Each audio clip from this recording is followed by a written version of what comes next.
Prayer is life, even after death.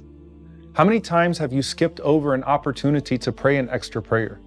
You might wake up 10 minutes before Fajr but decide to go back to sleep instead of praying that short tahajjud. You might have a few minutes before needing to go out to work, but instead of praying 2 rak'ahs of duha, you think it's not really worth it. You regularly pass up on the sunnah after the obligatory prayers, when you really didn't need to rush back to whatever it was you were doing.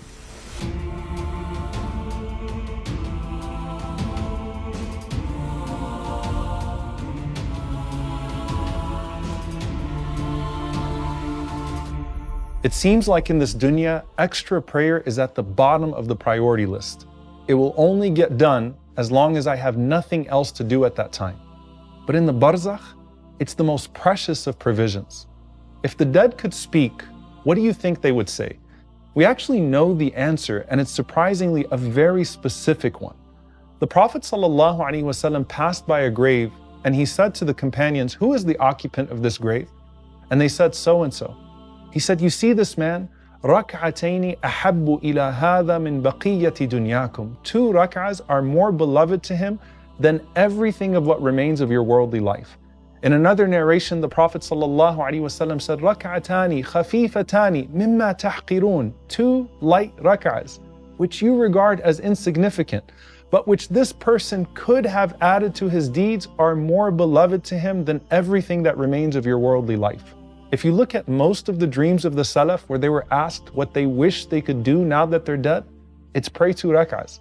And the emphasis on the khafifatani, the light ones, is that the Prophet ﷺ is not talking about these long qiyam nights. It's the 2 rak'ahs that take a few minutes, and that's really all it takes. Think about the sunnah of the Prophet ﷺ before Fajr. It was so short that the companion said it seemed like he was only reciting Al-Fatiha in both rak'ahs. But the Prophet ﷺ said about those 2 rak'ahs that they are khayrun min ad-dunya wa ma fiha.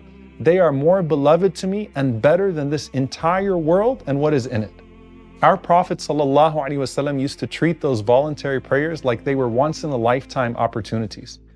And if you treated your prayer that way, you might feel the same. Imam al-Muzani rahimahullah said, if you want your salah to benefit you, then say to yourself before every prayer, perhaps I will never pray another prayer in my life. And I want you to think about how the people of Gaza pray literally between bombs, not knowing if they're going to live to see the next salah. Imagine how much khushu' you have in a tent of a refugee camp when your death is that near. And imagine how much peace it gives to the heart of someone who has nothing and no one else but Allah. But if you know your prayer enough, even if you have everything else, salah is still what your heart and soul crave. Remember how the Prophet ﷺ would say, "Arihna biha ya Bilal," comfort us with the prayer, O Bilal. What if the prayer is still comfort in the grave? The scholars say that prayer was more beloved to the Prophet ﷺ than even his food and drink. So even though he and the other prophets don't have to pray in the barzakh anymore, they still want to. So when the Prophet ﷺ was on the journey of Al-Isra wal-Mi'raj, he passes by the grave of Musa alayhi salam and he says, "I saw him qa'imun yusalli." I saw him standing up and praying in his grave. What was that salah? The scholars say that that salah is not one that's meant to increase your record, because you can't do that anymore when you die. But it's actually part of the reward for some of the righteous that Allah lets them still pray. So for example, Thabit al-Bunani radiyallahu anhu was seen in a dream praying in his grave. And it was mentioned that he used to make dua for the ability to be able to pray salah in his grave. And while we may not want to pray in our graves as a form of reward, if we're accustomed to never missing salah, it's the first thing we'll think about when we wake up in our graves. The Prophet ﷺ said that when a dead believer is sat up in his grave, he will see the sun looking like it's about to set. So the first thing he's going to say is, "Let me pray." And the angels will say, "You will pray, but first we need to ask you these questions." Now think about the disoriented believer waking up in this dunya and thinking, did I miss Fajr or did I miss Maghrib? Nothing else matters to him until he prays. And in this case, he's not even thinking about who these 2 creatures are in front of me. Just don't let me miss salah. But even though this believer realizes that he hasn't missed any obligatory prayers, he's still going to wish he prayed more in this dunya, especially the voluntary prayers at night. One of the Salaf said, I saw Salama ibn Kuhail radiyallahu ta'ala anhu in a dream. And I said, which deeds have you found to be superior? He said, nothing availed me more in this life than my qiyam. When Musa al-Hamdani, rahimahullah, died, a relative of his saw him in a dream, and his forehead resembled a shining star. So he asked him, what is that I see on your forehead? He said, that's light from the dust of my sujood on earth. So he asked him, and what is your position in the next life? He said, it's the best. I'm in a garden in which we will never die, nor be forced to leave.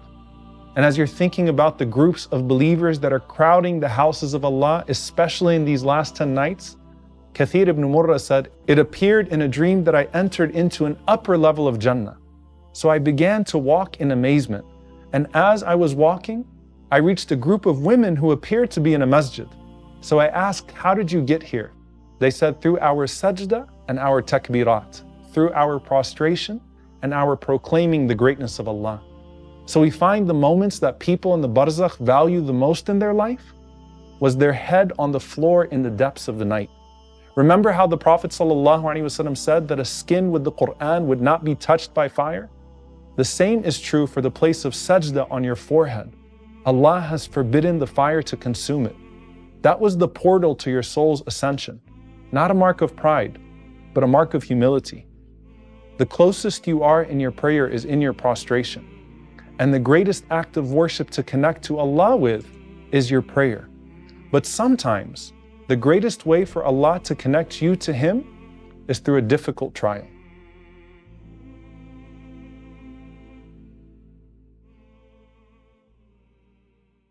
لعلي أعمل صالحا فيما تركت كلا إنها كلمة هو قائلها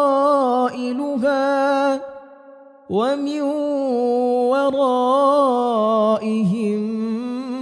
برزخ إلى يوم يبعثون